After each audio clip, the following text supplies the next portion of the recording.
Okay, welcome everybody. It's February 24th. I'm Carol Weinshell, Vice President of Program and Membership at Congregation Rodeph Sholom in Bridgeport, Connecticut. You've heard that before. The reason is once this is recorded, if it's not identified, then we really don't know what's going on. So we try to keep it as straight as we can. Tonight, we have something very different. We've got both rabbis, Rabbi Eisenberg and Rabbi Hirsch, and Rabbi Eisenberg is going to introduce the kibbutz movement. Rabbi Hirsch is going to take that farther and further, and she certainly knows it from the inside out and from the first person, because she grew up in Israel. So this should be a very, very informative and enlightening program. And as always, the rules go like this. You've been muted. I'm going to ask you to stay muted. When the program is over, that being when Nima has concluded her section of the program, then there'll be time for questions and answers. So without further ado, Rabbi Eisenberg, the floor, or the screen, as I would have to say, is yours.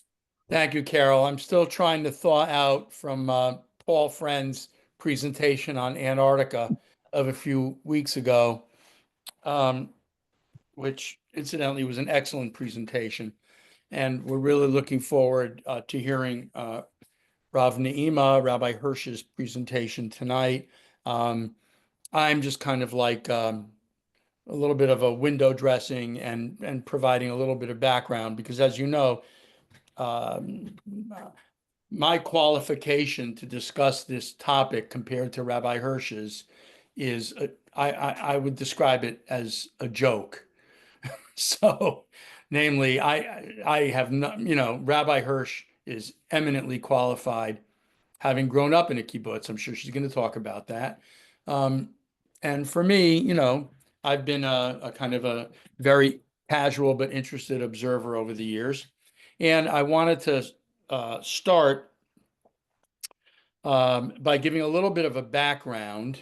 And at our next class, next time, I might expand on it a little bit, which is to say that, like any movement in Judaism, and you could say any movement in almost any way of life in communities, in society, movements don't arise out of a vacuum. They don't come from nowhere. And even when they might seem, and indeed are, unique, different, radical, and truly new, they are still arising and growing in response to something, as a response, as a reaction to something. And so I just want to share with you for a few minutes before Rabbi Hirsch jumps in, that the kibbutz movement didn't just start in the early part of the 20th century. And I believe Rabbi Hirsch will correct me if I'm wrong, but the first kibbutz was in 1910, I believe, started. It was Degania Aleph, which was coming out of Aliyah Bet, out of Eastern Europe. But, even though it seems like the kibbutz movement was a 20th century and 21st century phenomenon, it has very, very deep roots, not only in Jewish history, but in general history. Let me just tell you why. First of all, go all the way back to the Bible, to the Tanakh, right? Our connection, our tie to the land, our foundations as primarily a society of farmers and shepherds, right? has its very, very deep roots going all the way back to Abraham and Sarah, all the way back. Also, we all know that there are 613 commandments, right? But there are, depending on how you interpret it, a number of them, anywhere from maybe 30 to 40 or so, maybe a few more, that are referred to as mitzvot hatuluyot ba'aretz. What that means is mitzvot that are only possible to fulfill in the land of Israel. And they are mitzvot that are specifically tied to agriculture. So, if you are a Jew and you have your heart set on fulfilling all of the 613 commandments, which by the way is not humanly possible, but let's say you're a little crazy that way and you want to keep every one of the 613. You can't live in the diaspora. You have to live in the Holy Land. Not only that, but you have to probably be a farmer or something. Maybe a kibbutznik. Maybe a religious kibbutznik, like Kibbutz Saad, right, Naima? Right. If you want to keep all the 613. All right, so I'm just giving you a little picture of some of the biblical roots. But now let me take you a little farther. Judaism has always been a culture, a civilization, and a religion that has received, absorbed, and I'm going to add another word, welcomed, heartily welcomed influences from outside cultures and civilizations. Certainly, we've rejected a lot of them, but we've also welcomed many of them.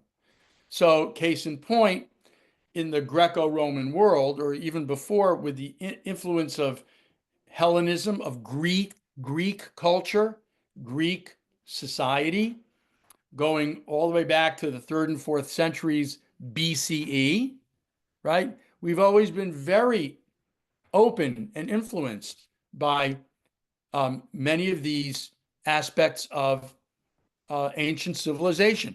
Even in the ancient Near East, during the time of Abraham and Isaac and Jacob and Sarah, Rebecca, Rachel, and Leah, and during the time of Moses, we absorbed lots of influences from Mesopotamian societies, from Egyptian societies, while at the same time rejecting a lot of it. But we've always been wanting to learn more and more about what cultures around us teach. Go now to the medieval period.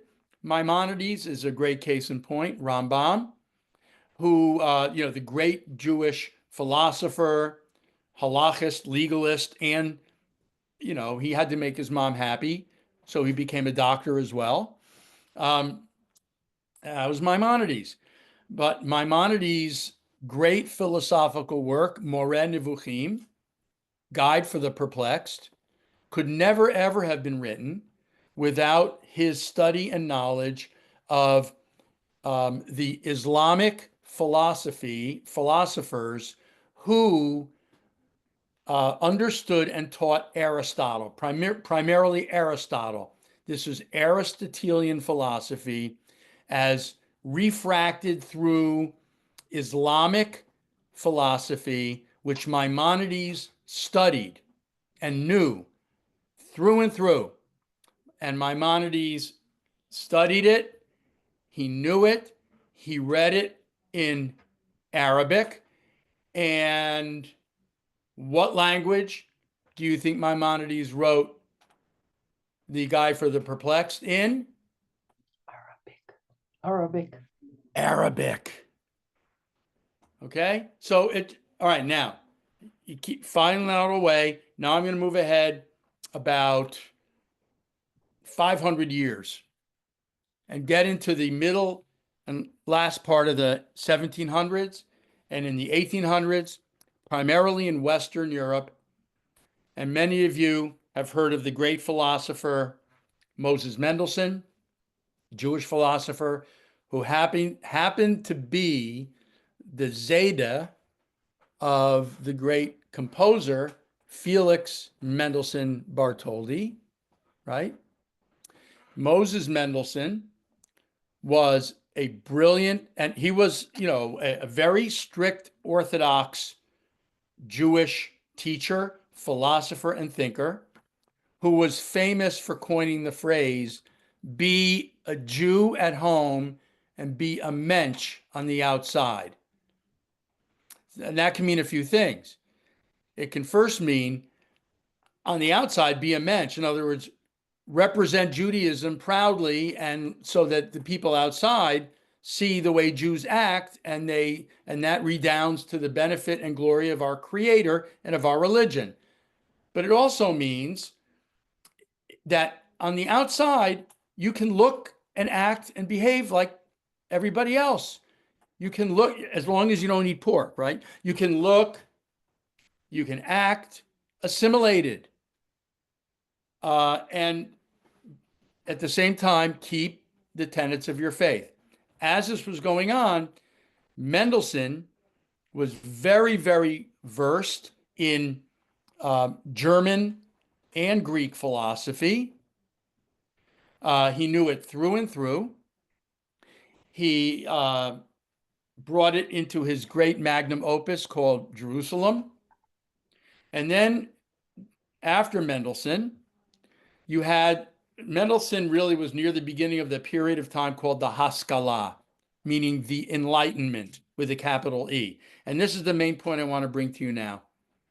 The Enlightenment with a capital E was a period of time starting, and I'm not an expert in this, but if somebody has different information, you could correct me, but it's basically around the middle of the 1700s, going into the 1800s, primarily originating in Western Europe, in places like Germany, certain urban centers in Hungary like Budapest, France, Paris, places like that. And the Enlightenment also went hand in hand for Jews with the emancipation, also with a capital E. The Enlightenment had to do with teaching society to leave the vestiges and the shackles of the Middle Ages and the Dark Ages, to enter into a new society based on reason and science and equality, where everybody should be equal, where, in the case of Jews, where Jews in places like Germany, and we know where that led, by the way, with National Socialism in the 20th century, but where Jews should be able to teach in the universities, should be able to have places in political life, where Jews should be able to leave the imprisonment occupation, the occupations that imprisoned them, like money lending and commerce strictly, but could do new things, including agriculture, own land, things of that nature that started to change for the Jewish community during the Enlightenment and the Emancipation. So my point is, without the Enlightenment, there never could have been a kibbutz movement, because basically the Enlightenment had to do with making Jewish life secular. So as to say that you can be Jewish, you can be a faithful, dedicated, and devoted Jewish person without necessarily being religious. That you could be a cultural Jew, that you could be a secular Jew. And it also, Enlightenment taught that Judaism, like anyone else, had the right to self-determination, that we had the right to strike out on our own, be ourselves, and develop our own national destiny. And all of this also went hand in hand with the beginning of socialism and Marxism. We all know that Karl Marx was Jewish, right? It's kind of hard to imagine a kibbutz movement without socialism and Marxism, because these were the very foundational teachings of the conservative movement. So my point is that the kibbutz movement did not come out of nothing. It did not originate out of a vacuum. It came out of a natural evolution that started all the way back to the Bible, through our exposure to outside cultures and teachings, into the Enlightenment and emancipation of the 17 and 1800s, and finally, when the Chalutzim, the pioneers, and the early founders of the Kibbutzim understood that Judaism had no real future in the diaspora, they decided this was time to strike out on their own, establish their own self-determination, and in many cases rejected tradition and religion, like many in the Enlightenment did. There are exceptions, like the religious kibbutzim that I'm thinking Rabbi Hirsch will get into at some point. So there were exceptions to that, but many of them really wanted little to do with religion. Remember, I'm going to end with 2 quick points, and I've gone a little too far, a little too long, but I'm going to end with 2 quick points. Point number 1, David Ben-Gurion, right? Ben-Gurion, as we know, was not a religious Jew, right? He was not Shomer Shabbat, and he was not, he didn't, I doubt that he worked to fill in every morning except for Shabbat. And he wasn't frum, like frum, like religious, frum, pious, right? But Ben-Gurion knew his Bible back and forth, backwards and forward. He knew Tanakh as well as anybody, right? His Judaism was biblically based. He did not follow rabbinic Judaism per se. His Judaism was steeped in the Bible, and it was steeped in Zionism. And I'm going to end with this. Next time in March, I may get into a little more depth about the different kinds of Zionism, of which there are 4 or 5 different kinds of Zionism that developed in the 1800s and early 1900s, and how they kind of parlayed and transformed into different kinds of streams in the kibbutz movement. I'm going to turn it over now to Rabbi Hirsch. From time to time, I may jump in with a comment or 2 if Rabbi Hirsch feels that's okay. Sure. But I'm going to try not to really interrupt. Okay. But I've pretty much said what I wanted to share with you and to present to you tonight. I hope it was clear. And if anybody has any questions about it, Rabbi Hirsch and I would be happy to address them after the presentation. So thank you all for listening. Thanks for being here. Thank you, Rabbi. When I started to prepare material for tonight, I realized that it was such a vast topic that it can probably be a full semester or maybe a full year of a college course on the kibbutz. There is really so much material. And then when I needed to really focus into 2 sessions, one today and one exactly a month from today, at the end of March, I decided to simply look at the very origin of the kibbutz in today's presentation and only go as far as 1960s, 1970s. So it will really only capture the early part of the 20th century. And next month, I will jump completely into the 21st century, where I will actually talk about today's issues and today's challenges of the kibbutzim. So again, the subject is vast, and I can only give historical records today, historical background. And I think more interesting, could possibly be even more interesting next month, when we ask, what is the kibbutz today? What is its mission? How it evolved? How it overcome some very serious economic and social challenges? And what is its value in this, inside the state of Israel and really for the Jewish people? So, Carol, just making sure that you're seeing the right slide like we looked at before. just give me a signal that we're looking at the right thing.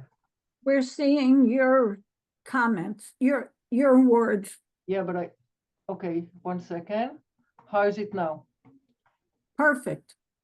Okay, that's what we want. No, whatever you're saying is coming up. It's the caption. The caption is coming in. Yeah. Okay, 1 second, guys. A little technical issue with the presentation. All right. So Zoom is not behaving tonight, ladies and gentlemen. It should be, but it's not. So you may just have to bear with seeing Nima's remarks. How is it now? You were seeing, no, that's the first thing with everything that you're saying. Okay, but are you seeing just the slide? No, you're seeing the slide and your text.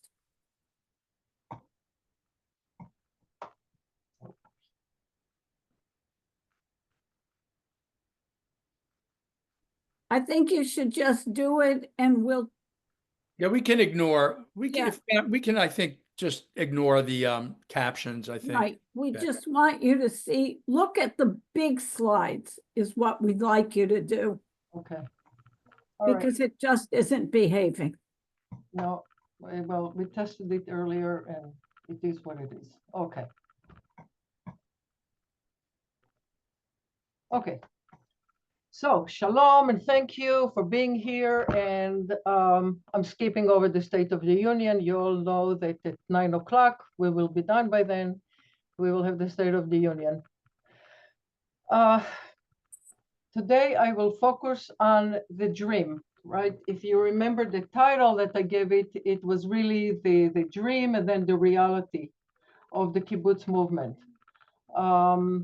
Today, we live through the third generation of the kibbutzim, and I will begin by giving you the history. So the kibbutz is a revolutionary idea in Jewish life. This picture is a picture of Degania. We call it Degania Aleph because over the years it became Degania Bet. There was a second Degania on the shore of the Galilee. And the kibbutz was really an extraordinary chapter in Jewish history, written not by politicians in general, but really by young dreamers, by pioneers. So imagine yourself as a young person growing in a shtetl in Europe, living through pogroms, living through anti-Semitism, but also being influenced by the zeitgeist of the time in the beginning of the 20th century. And what would it be like for you to become a pioneer? How or why did the kibbutz emerge? So I already mentioned Eastern European, anti-Semitism, poverty, and desperation. 35,000 young Jewish immigrants arrived from Eastern Europe, and they suffered greatly going through it. Now, they believed in avodah ivrit. Avodah ivrit means Jewish labor, that the work of the land will not be done by hired workers, but rather by Jewish laborers.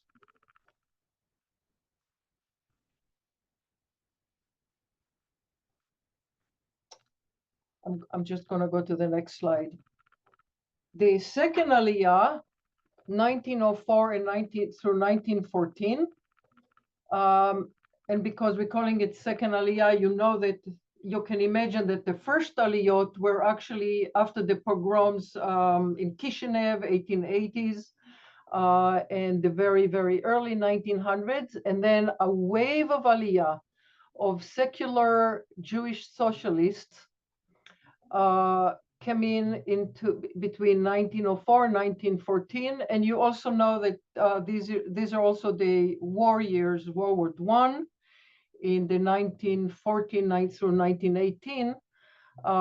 They suffered through the war, and many of them came, another wave of Aliyah, the third Aliyah, as a result of World War I. There was a lot of influence of socialism, and in fact, at the age of ism, socialism, communism, Zionism, of course, Bolshevism in Russia, Marxist-Leninist, but not capitalism. Capitalism was not one of the isms that these people were influenced by. They arrived in Ottoman Palestine,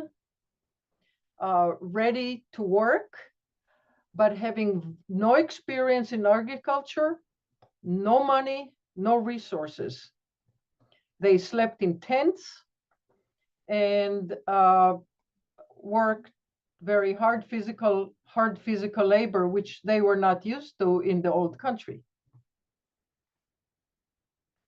So I may have mentioned the Russian Revolution in 1905. And as Rabbi mentioned, they rejected the idea of the stereotype of the old Jew. The old Jew who sit in a ghetto, the old Jew who puts on tefillin every morning and who keeps Shabbat and holiday and eat kosher food, but is not rooted in the earth, he's not working the land, he is basically a merchant or an employee of the regime in Eastern Europe. Why they choose collective agriculture? The harsh condition in the land necessitated the areas of Israel that was already developed in agriculture was already taken by Arab landowners and by early pioneers who were funded by Rothschild. So they were moshavot that Rothschild created, and they were taking the parts of the land that was able to sustain life. The early pioneers went to Emek Israel, Jezreel Valley, area that had malaria and swampy land, and because that's area that no one else wanted to work at. And they had to work together in very harsh condition. And so as pioneers, the necessity of pulling the resources together became an ideology. Pulling together their meager earning, even the shirt on their back, and creating a new kind of society, which was based on equality, mutual responsibility, and shared purpose. Collective agriculture became the way to survive. Collective labor was a survival. Now, malaria is mentioned here on the slide, and I hope you and I are looking at the same slides. Malaria, the area that was established in Emek Israel killed many of the early pioneers. And once they cultivated the land, they were able to go with the idea of kibush ha'avodah, the conquest of labor, able to create a strong economic foundation of the kibbutz. So I'm moving right now from agriculture into the first kibbutz, the kibbutz Degania. And where is it located? Kibbutz Degania is here on the Sea of Galilee. Actually, this is the map of Israel. And in the map of Israel, we have the northern part with the Sea of Galilee. Haifa is over here. This is Judea and Samaria. Here is Jerusalem, Gush Dan, Tel Aviv area, Gaza Strip. This is the Gaza Strip, and my kibbutz is over here where I grew up. Can you see the mouse, by the way? Or am I supposed to? Do you see the mouse now, or did you see it before? I don't hear it, so yeah, okay. Anyway, I'm not sure which slide you're looking at, right or left. The Gaza Strip is here. Okay. Degania was the first kibbutz, and it's called Em HaKibbutzim, the mother of the kibbutzim. And it started with 12 young pioneers who shared everything: tools, clothing, food, money, if they had any money. And all the decisions were made collectively. They were very proud of being first. Okay, they call themselves a kvutza. Kvutza is like a small kibbutz, kvutza, just a small group. And they imagined themselves being the first community farm, first shared dining hall, first collective decision making. And later on, when children were born, child rearing also in a children's house. In this picture, you see the Chadar Ochel, the dining hall. And in fact, you see Chadar Ochel in a tent. Eventually, Chadar Ochel became in a building. And these days, in most of the kibbutzim, there's no more Chadar Ochel, there's no more dining hall.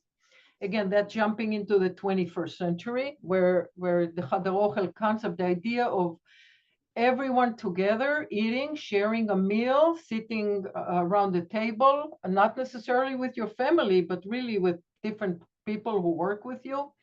Coming back at lunch. Lunch is the main meal. So you're sitting to your main meal with the people that you work with. Dinner in the kibbutz is a smaller meal. So you may not take the dinner with your children either, because the children will be in the children's house.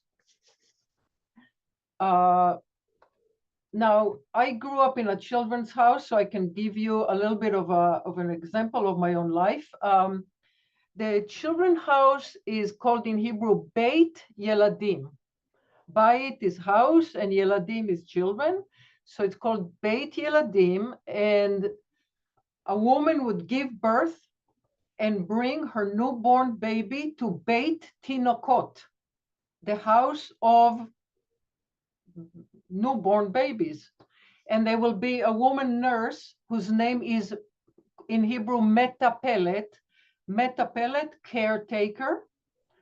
The caretaker will take care of babies, and different age groups slept together in their children's houses. So from very young age, I remember my mom did not like it. My mom came from North Africa. She came from Tunisia, and she did not like this arrangement, but she adjusted to it. And we were 5, so I guess by the time she had 3 and 4 and 5 children, she adjusted to it. But she really thought it was not normal for children not to sleep in the same house as the parents. And my father, well, maybe like other men, maybe it was easier on him and he didn't really mind. He could sleep a whole night. The kids don't wake him up. But we adjusted. We didn't know any other way of life. So as children, me, my brother, sister, my classmate, we got used to that. We slept in children's house. In my group, there were 4 girls and 6 boys in my age group. And so the 4 girls shared one room, and they were like sister. So there was Esther and Chaya and Judith and Neima. And the 4 of us, we slept in the same room from babies all the way through 9th grade. High school was different. I mean, I'm not going to get into that, but we did high school in another kibbutz. But again, even in that kibbutz, we were in Beit Yeladim. And boys and girls were separated in my kibbutz. In non-religious kibbutz, they even took a shower. They didn't even separate them in the rooms, and they made them take showers together until the girls started to develop. So kind of weird. But anyway, we were religious, and we were separated in showers and in bedrooms and so forth. So we slept separately. One thing I can say about this way of life is that it felt like we were growing up in a summer camp. You know, we were always with our age group. Once we became a little older, like 8, 9, 10-year-old, we didn't really go to sleep. We would sit around and talk into the night, and then we would be very tired in the morning. So there was lack of supervision to some extent. We were trying, like all young people, we were pushing the edges a little bit, but we also had some agency and some self-discipline, I guess. And it was actually, from my point of view, and also my siblings will attest to it, we felt that we had a very happy and exciting and rich childhood in Beit Yeladim. I'm going to go just a little bit about this. The kibbutz and the yeshuv. Yeshuv is another word for the early settlements in the country.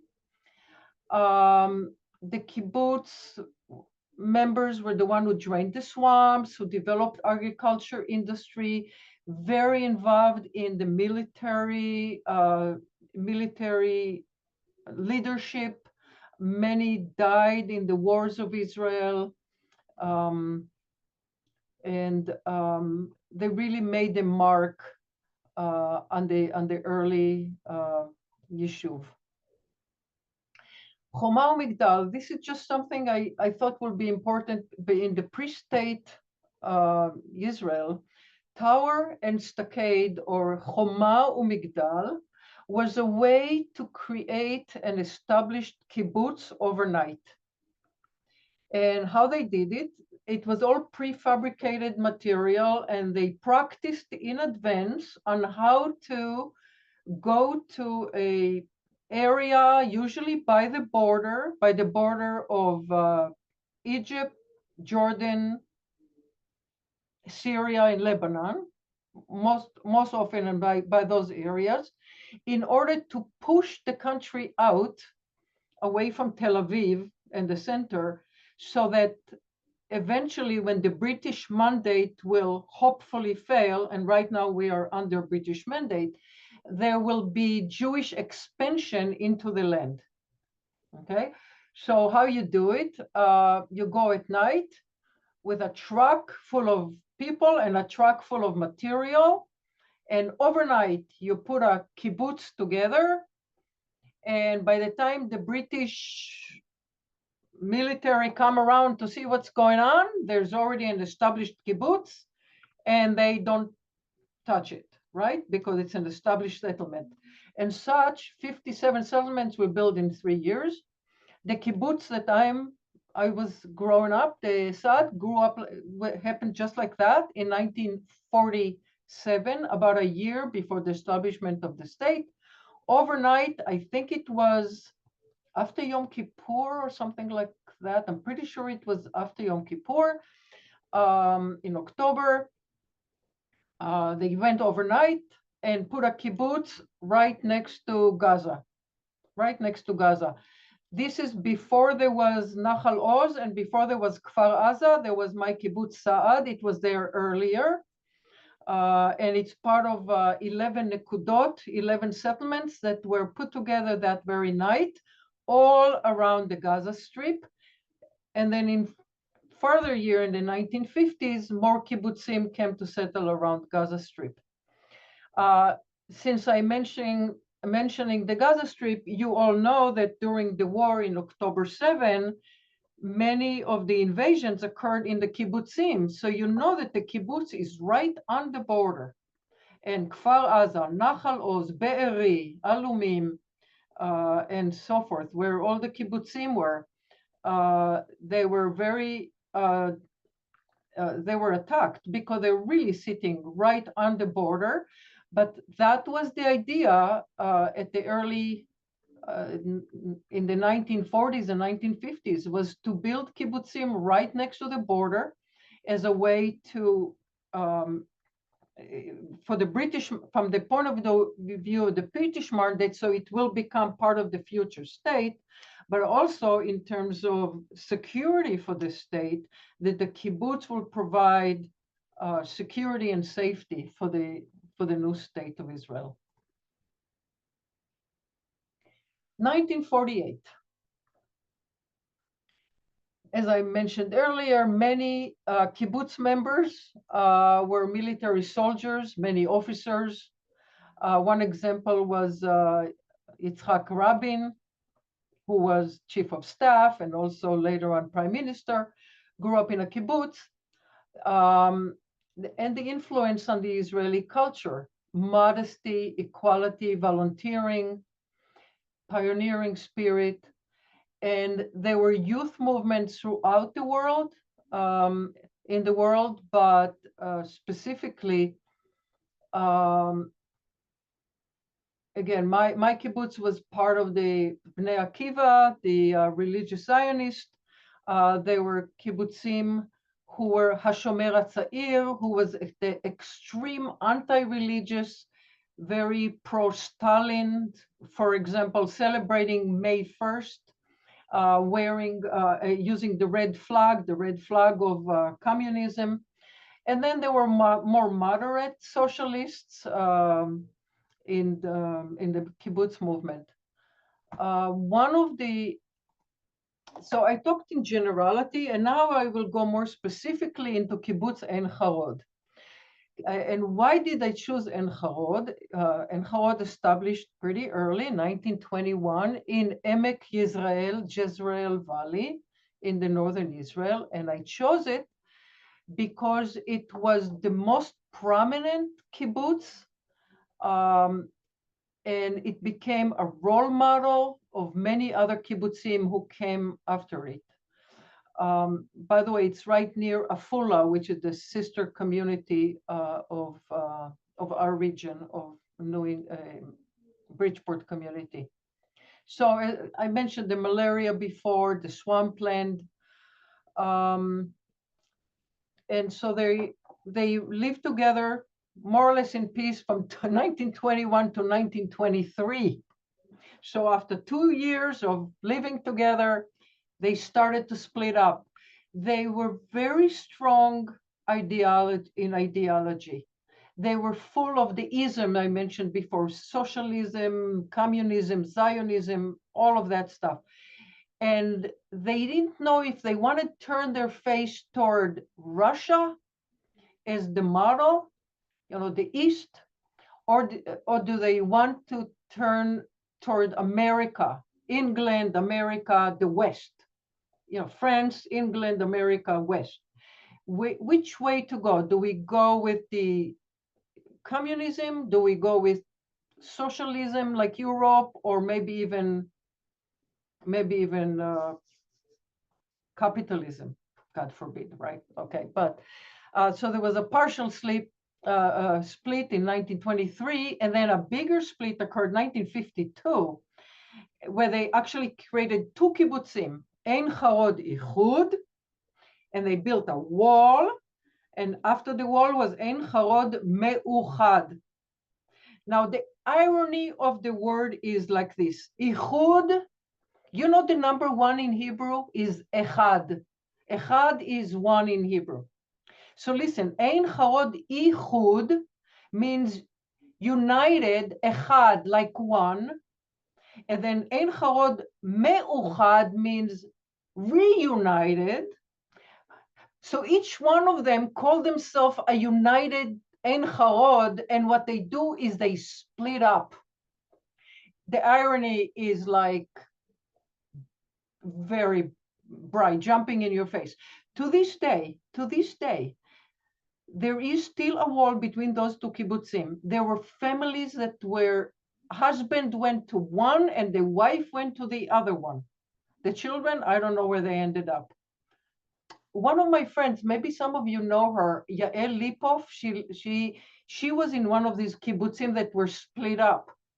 And her parents left one kibbutz, Yagur, and went to En Harod, or the other way around. Anyway, her family was involved in this split. It was unbelievable. And to this day, there was, during the war, kibbutzim from the northern Israel and southern Israel had to go into the center of the country because they couldn't live near Gaza because of bombing. They couldn't live near Lebanon because of bombing. So one kibbutz, and I forget which one, ended up in Ein Harod Ichud. And the swimming pool that was in the summer of 2024, and the swimming pool broke. And they were 30 meters away from the other swimming pool, but because there was a fence, they couldn't go to the Meuchad, to the other swimming pool. They had to go to the other kibbutz, I forget which one, from the other side that was like 3 kilometers away. They couldn't even use each other's swimming pool between En Harod Ichud and En Harod Meuchad. So even in 2024, they still can't use each other's swimming pool. Okay, just a little anecdote. The economy of the kibbutz. Let's see, cows, milk cows. Most of the kibbutzim have milk cows. It's very profitable. My kibbutz had the best milk cow in the world. Her name was Charta. She's still alive. I go to Israel. I always go and ask them, which one is Charta? And they never point her out to me. She's huge. She gives more milk than any cow in the world through some genetic work that they have done. Anyway, they give a lot of milk. Very nice. I have here a can of cucumbers, melafefonim. Well, it's melafefonim. Cucumbers in salt, pickles. In Kibbutz Yavne, this was my high school. There is irrigation technology from Kibbutz Chatzerim. There was once, they noticed in a particular orchard that one tree was more healthy than all the other trees. So they went to investigate. One of the guys from the Kibbutz Chatzerim went to investigate why one tree is so healthy and the other trees are pretty, not so healthy. And he saw that there was a little hole in the pipe, and that tree got little drips of water, drips. And so they developed this whole thing called drip irrigation, which is now a huge agricultural thing throughout the world, agricultural technology used throughout the world, of course used in Israel, but also in places, arid places like in Africa, Asia. Water is always not always as plentiful as it is in New England. So that's one invention. The other one is this kalnoit. My mother has one, although my mother is not as fancy as this one. Kalnoit is how the elderly people go around in the kibbutz. So this is like an editor. They have like a grandma and 2 grandchildren kind of thing.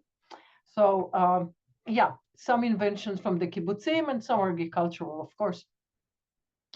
By the numbers, let me look at the time, 7:52. We're pretty good. By the numbers, 270 kibbutzim to this day, according to Wikipedia, 2021. Most of them are secular. Some are religious, and some are Agudas Israel, which is a little more religious. The total population is actually pretty small. The population of the kibbutz, 126,000 people.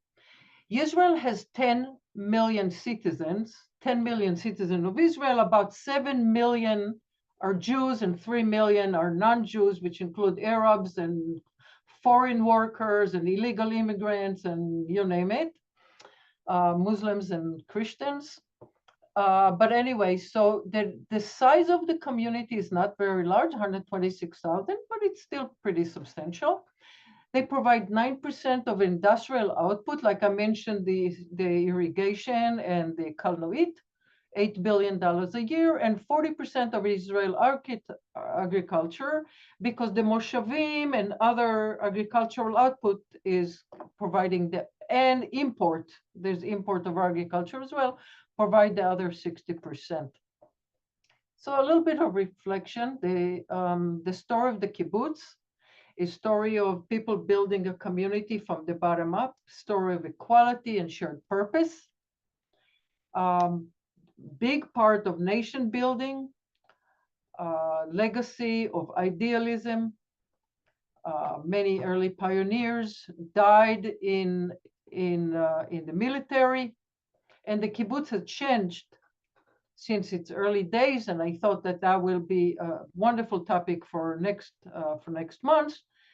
And then the question is, of all the ideas of the kibbutz and all the sharing of resources and sharing of life, what remained today? I'll give you a little bit of a preview. For example, I mentioned Beit Yeladim. Children no longer sleep in Beit Yeladim. When babies are born, they go with their mom to the same house where mom and dad, and they sleep in, they have bigger rooms, they have bigger houses now, so they have 3 or 4 bedrooms, and the children now sleep with the parents. They eat breakfast at home with the parents, not with their classmates. Lunch, that depends, obviously. A lot of time kids in school, they eat, I don't know, they either eat at home or they eat with the school. We'll go over it next time.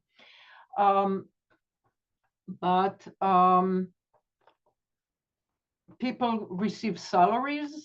There is differential salaries. In other words, some people make more money than others. They wanted better food, better clothing, better housing, and better furniture. Well, they got it, but they lost the equality along the way. There is privatization, and again, a lot of it I'm going to leave to next time. There's a thing called harchava. Harchava means building villas in areas that were designated agricultural land in Israel. Now there's harchava, and they're building houses on the ground, nice big houses, very spacious and comfortable, with space between houses. So it's more like Fairfield than the old kibbutz, where everybody has a house. Although they're not that far apart like here, but they're pretty tight. But because the land is so precious in Israel, and the kibbutz economy with all the modernization, with the technology and it also, of course, brings some serious identity questions. So I have lovely pictures here of young Israeli people, just as a way to conclude. And I will close see who is awake. Wake up, everybody. I can unmute you all. Let's see, mute participant. Okay, ask all to unmute or allow participant to unmute themselves. Okay. I covered a lot of things. I see Rabbi already. Okay, go ahead. If with Carol's permission. Carol, can I jump in real quick? Okay. First of all, I want to say Yasher Koach and Kol HaKavod. That was a superb presentation. It was really one of the best short presentations I've ever seen of history of the kibbutz movement. And so, Rav Nima, I just have hats off to keep off to you. Really, so well done. I would just want to ask, do you have any idea what caused that split at Ein Harod? Was it a clash of personalities? Was it a difference of ideology or approach? Good question. No, they used to it's very famous in the early kibbutzim that they used to sit all night in a group. It was a kibbutzai, it was a small group, and they would argue all night about every little bit, every little thing.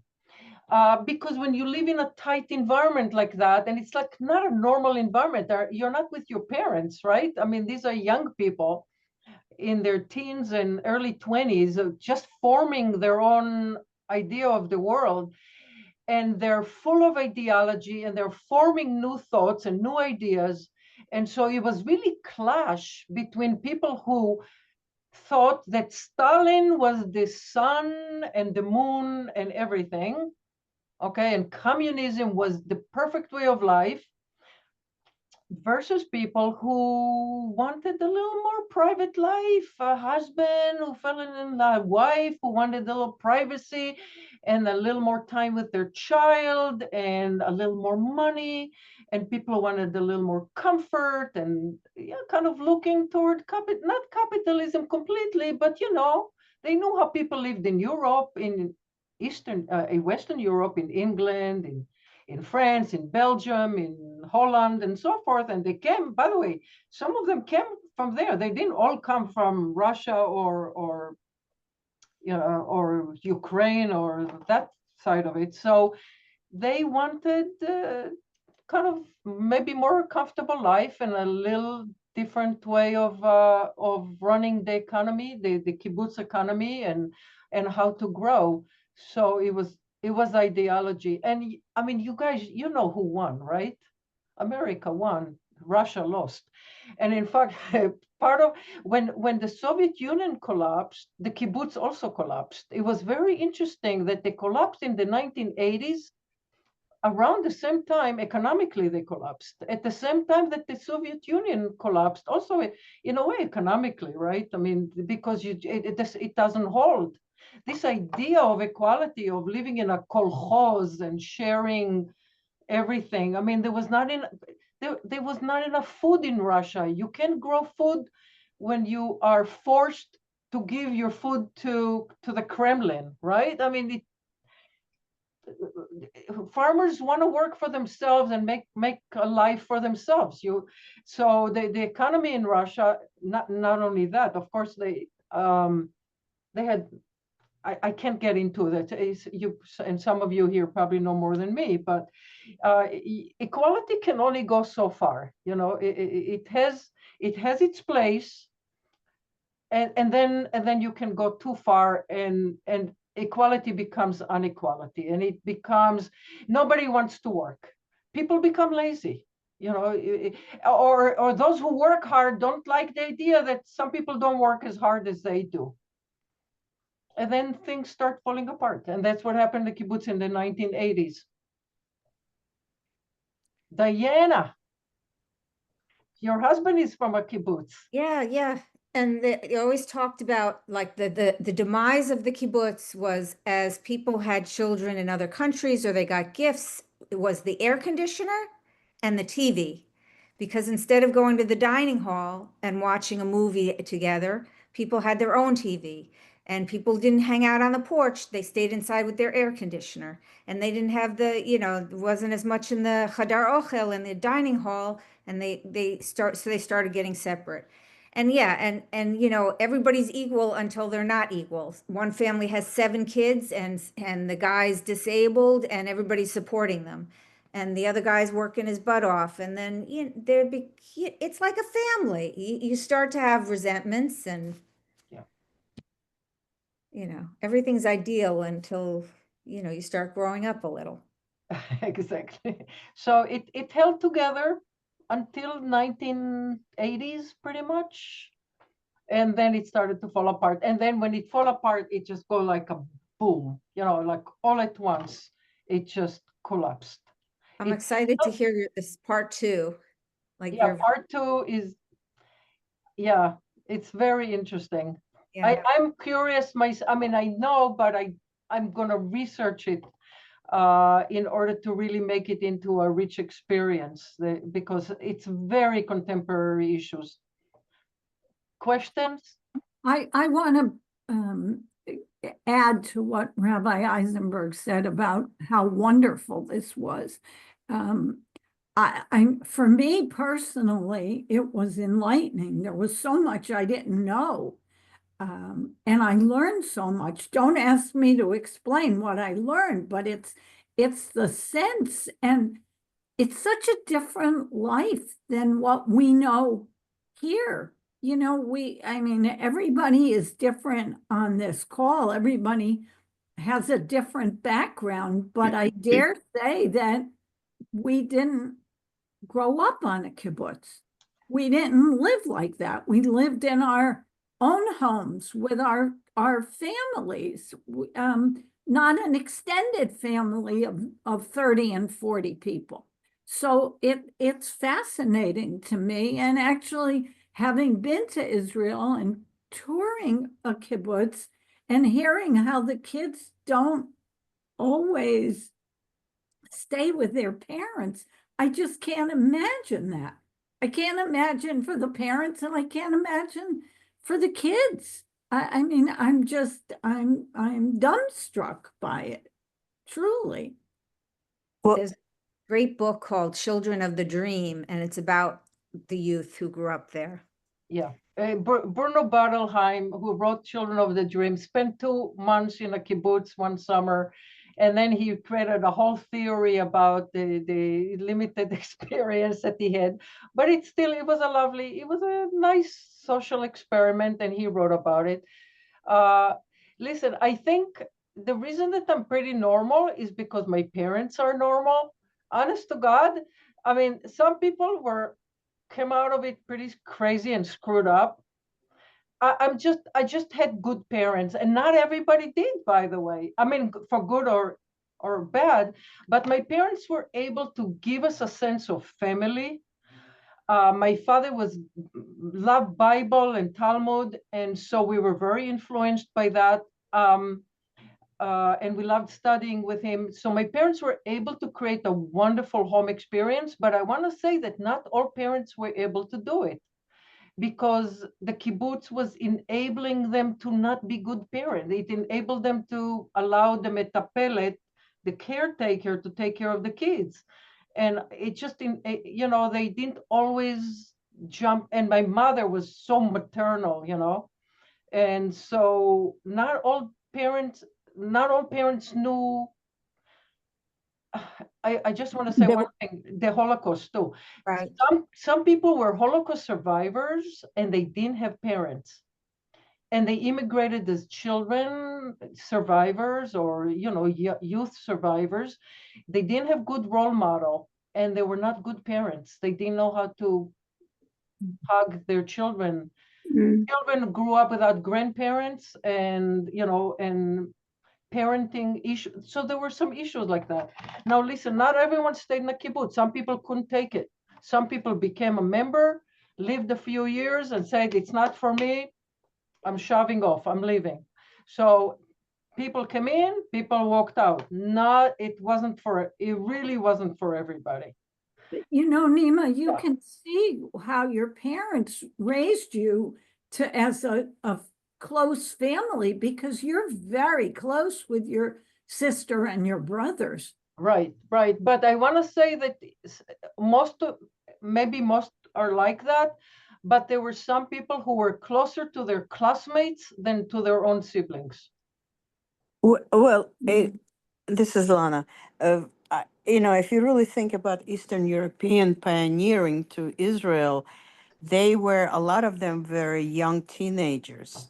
And they didn't have a unit like your parents from Tunisia came with, and it's a community too. So they had no examples. Quite a few people from Holocaust obviously were young people with no that traumatized, and this spirit of patriotism, of pioneering, of experimenting. People were I'm sure in that kibbutz that you showed us or explained to us about the wall in between, that was not normal. That was not part of the, if you want to create a community as one, that's not part of of what idealism is all about, but yet their thinking, they were so into it, and they were all the two groups were so part of that. They were righteous, they have the right model. That's all has to do with it. It's just but it had changed quite a bit since then too, and it's very important to it's a very nice program that you're putting on, and part two will continue, I'm sure. Okay, Jackie. Jackie. Thank you. Thank you, Sveta. Yeah. I'll reiterate and say how wonderful that was, Naima. And if I understood you correctly, you said something like they did earn salaries for their jobs. Who determined which jobs earned which salaries? Were they all equal, or? Okay, so now you're getting into 1990s, 2000, where they started to create differential salaries. Until the 1970s, it was the communist concept of you work as hard as you can and you receive whatever you need, right? You work, everyone works really hard and everyone receives what they need. So that was the motto into 1970. When things started to change in 1980s, 1990s mostly, they brought in people who knew economics and industry into the kibbutz as consultants.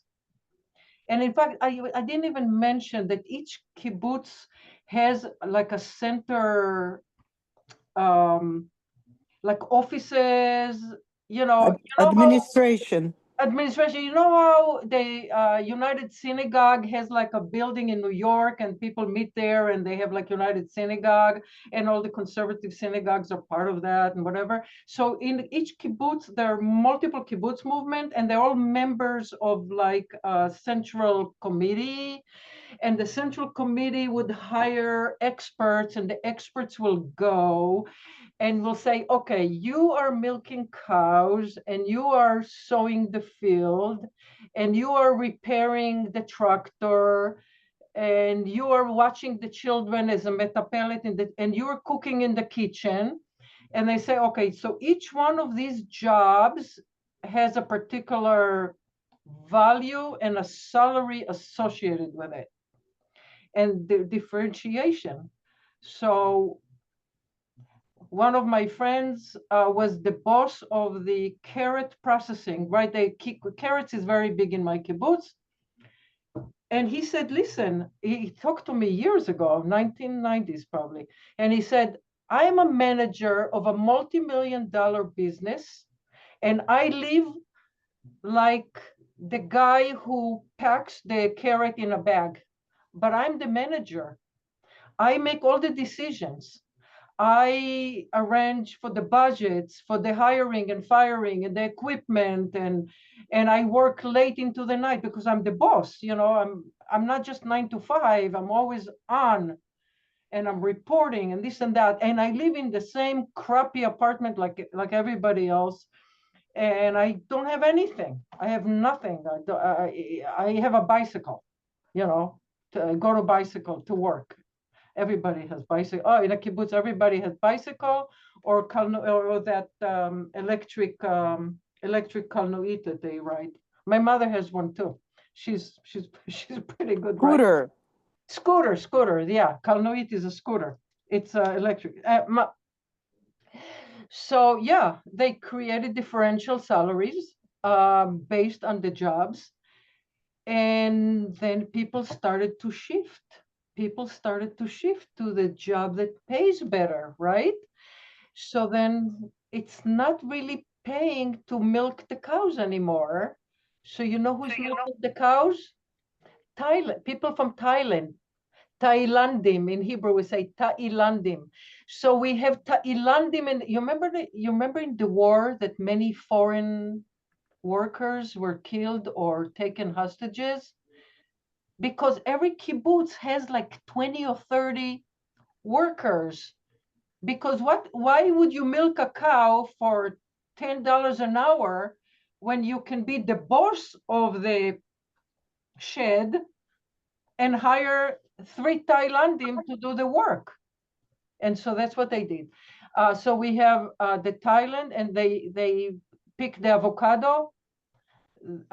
They do all the lower level work. And so the kibbutznik now, as you know, with capitalism, now each one of them make more money, right? Because now you're the boss. No more avodah ivrit. You remember I mentioned avodah ivrit, like Jewish labor? Avodah ivrit, avodah Thailandit, Thailand. Also, who takes care of my mom? She's 96. A young lady from India. There are about 30 people from South India in my kibbutz that has about, I don't know how many elderly. Yeah, about, 40 elderly. Some of them are couples and they have like one person. And they're from India and they take care of the elderly. They also Filipinos, I thought they took care of all the elderly. Me? What happened to the Filipinos? No more Filipinos. They Yeah. went to India. I don't know what happened with the Philippines. They just, I don't know what happened. You want me to research it for next time? But so differential salaries. Okay, so now everybody says, wait a minute, I'm not going to do the low level work. I'm gonna be the boss and I'm gonna hire workers from the outside. And automation too. Let's go with more automation. I'm going to invest in automation and less labor intensive. And some things that were not profitable. They used to do agriculture that was using too much water in the Negev. I'm from the southern part of Israel, and water is very expensive. So it's not economic.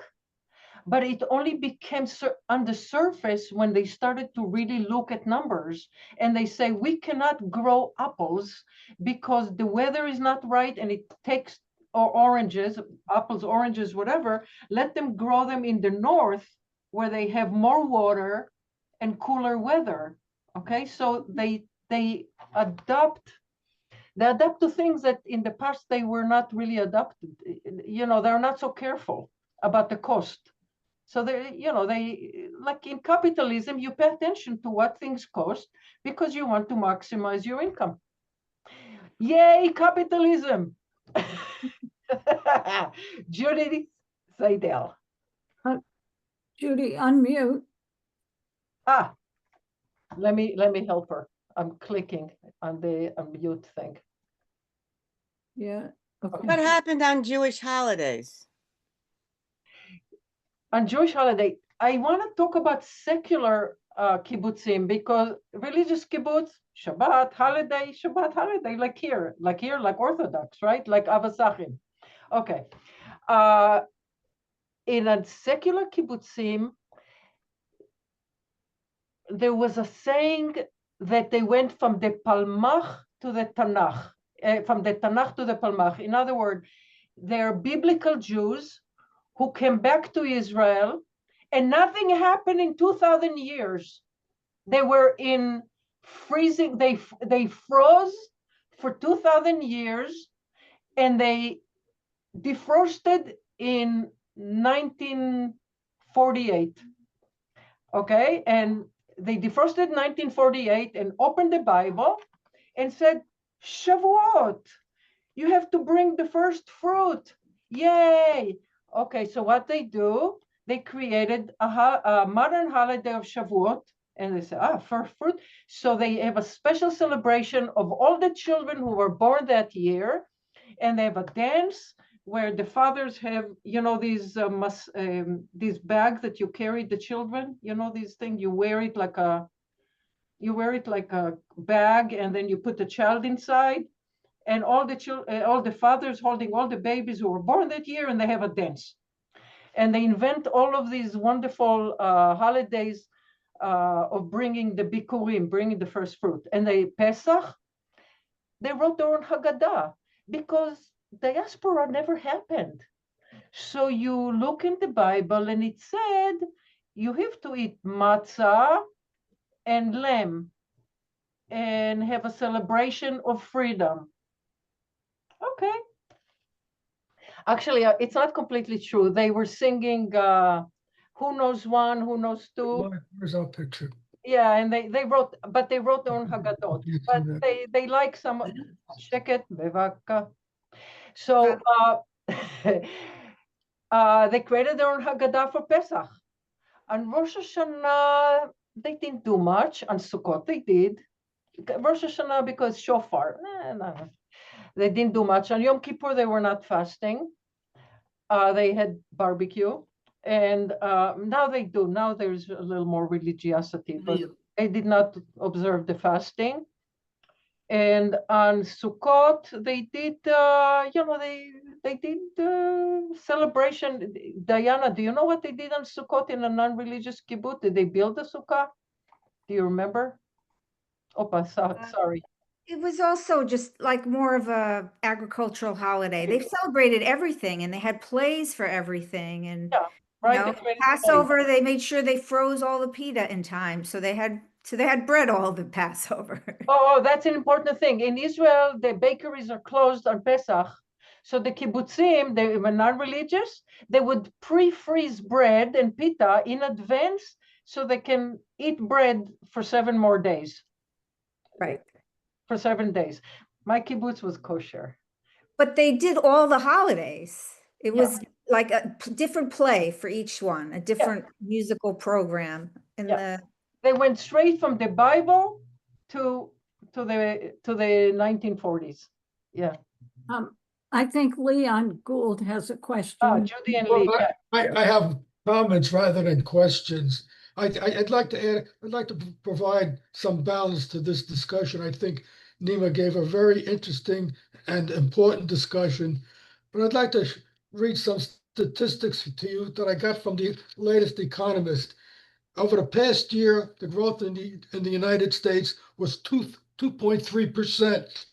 In Russia, where there's an oligarchy, where a handful of people control the economy, the growth in Russia was 0.6%. In Israel, over the past year, economic growth was 3.7%, because they opened up the economy and they moved away from socialism. Without that, you would have a very stifling economy. Now that's one side. The other thing I'd like to add is some balance to that, and that's in the kibbutz. And I met kibbutzim when I was in Israel. The kibbutzim, the men from the kibbutzim and the women were the leaders in the wars to protect the country, and the officers, the officer corps, came from the kibbutz. The most casualties, the most deaths in wars came from the kibbutz. So that's the other side. So I would just want to give a balanced picture about the kibbutz. That's a wonderful, good statistics, and also, right, giving honor to many kibbutz members who died in defense of the country. So, are you still capitalist, or am I still among friends here? You can be Democrats, that's okay. Yeah. So you see, there is a lot of material, and you can go on your own, by the way. You can go into Google, or now there's AI, right? You can do ChatGPT and ask a lot of questions, and hopefully you'll get, well, if you ask good questions and you ask them the right way, you'll probably even get good answers on these kind of topics. So it's about human nature, right? It's about social engineering. It's about trying to create a new Jew in a new country.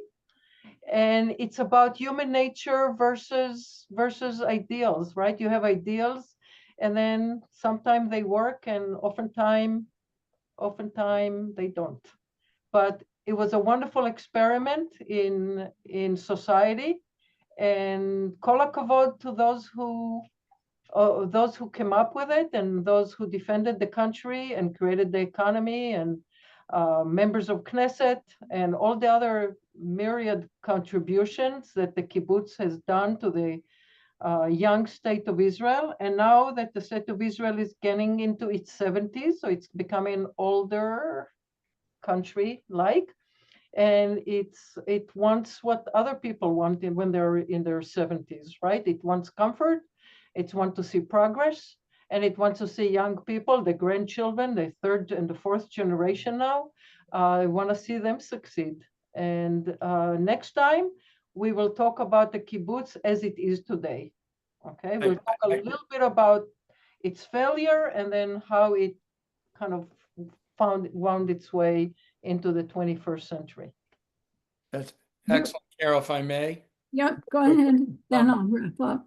Yeah, we'll wrap up. I don't want to hold people too long or much longer, but Nima may have a quick comment on this one.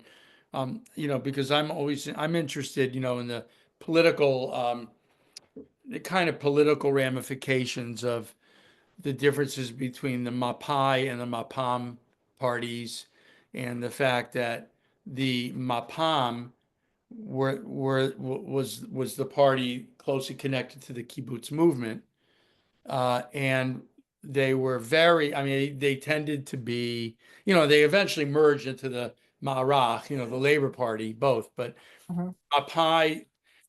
Mapai was Ben Gurion and his ilk. They were more kind of hard line. They were not, especially after the 48 war, they were not so much into peaceful coexistence and that sort of stuff. They were very, very defense oriented. Yeah. Which is kind of ironic because Mapam was associated with the kibbutz movement, and they were much more interested in coexistence with the Palestinians or the Arabs in the area, trying to make peace with the surrounding non-Jewish populations. But ironically, they were the ones on the front lines, really, of defense.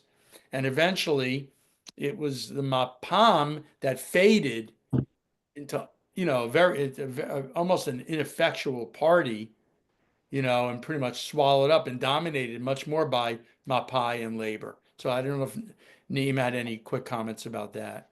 I don't have quick comments. I just want to say that initially I thought to talk about the peace movement as part of the kibbutz movement in order to show the foolhardy ideas of trying to make peace with Arabs who are not interested in making peace with us. And I thought to take that, which would be very political. And I'm sure that Lana and a few other people would love that angle, but maybe that should be like a separate thing. I am very much opposed to the Oslo Accord, the whole idea of the trying to make peace with Arabs who are not even ready to acknowledge that Israel has a right to exist. So I thought that I'll go in that direction and talk about like anti-Mapam and really anti-kibbutz movement, but then I decided to go really into more modern kibbutz. Well, I think that's smart, and I think it was a better presentation. I think it was a better presentation. It was a very good judgment on your part. Yeah. In a way, kind of sad that the idealism and dreams, of that kind of Mapam way of looking at things was proven to be, unrealistic, and it's sad. It's unrealistic economically, and it's not realistic politically. Okay, just like you can't live with equality. Marxist-Leninism already proved itself as a non-practical way of life, and so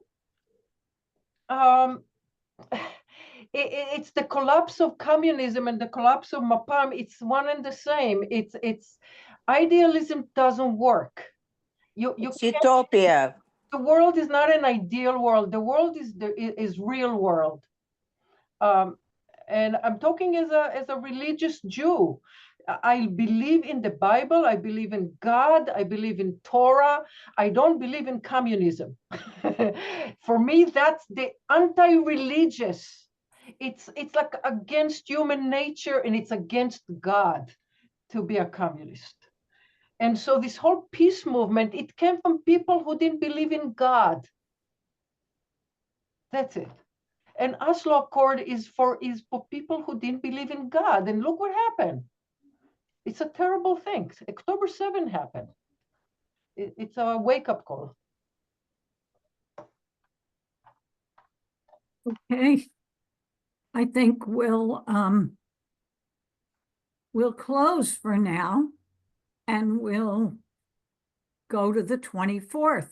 We made this the 24th and the 24th so you wouldn't forget. So tell your friends what they missed tonight, and the next 24th should be just as interesting. And I want to thank both rabbis. Thank you, Rabbi Eisenberg, for your introduction, and Rabbi Nima for a wonderful program that really explained a lot for a lot of us, I would say. And it certainly shows that how much it means to you and how much work you put into it to make this presentation so special. So thank you, everybody, for coming. Thanks, Karen. Thank you. Thanks, Naima. Thank you. Thank you. Bye-bye. Great job. Great job, Naima. Excellent. Excellent. Thank you very much. Thank you. Yeah, thank you. Have a good night. Good night. End meeting for all. Boom.